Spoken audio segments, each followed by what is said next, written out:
मग या सगळ्या प्रकारामध्ये म्हणजे तपास होईल, तुम्ही म्हणतात की कुठल्या हेतूने आरोप केले, धनंजय मुंडे स्वतः म्हणतात की मला टार्गेट केलं जातं आहे, तुम्हाला असं वाटतं की हे राजकीय काही त्यांच्याबद्दल तुम्ही म्हणता त्याचा संबंध नाही, मग धनंजय मुंडेंचं ह्याच्यामध्ये इन्व्हॉल्वमेंट येणं हे एक राजकीय षडयंत्र वगैरे तुम्हाला वाटतं का की राजकीय हेतूने? मी फार या विषयावरती बाब संवेदनाशील असल्यामुळे मी एवढंच वारंवार बोलेन, कमलेशजी आपण किती प्रश्न विचारला तरी अत्यंत सक्षमतेने तपास करणाऱ्या तपास यंत्रणा त्या ठिकाणी काम करतायत.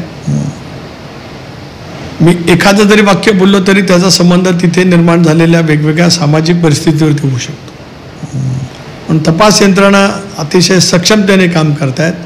धनंजय मुंडेंना एक व्यक्ती म्हणून आपल्या असलेल्या कायदे आणि याच्यातून त्यांना त्यांच्याबद्दलचं जे काही आरोप केले जातात त्या बाबतीमध्ये त्यांचं मत मांडण्याचा, त्यांची भूमिका मांडण्याचा अधिकार आहे. त्यांनी मांडलेलं मत मानायलाच पाहिजे अशातला काय भाग नाही.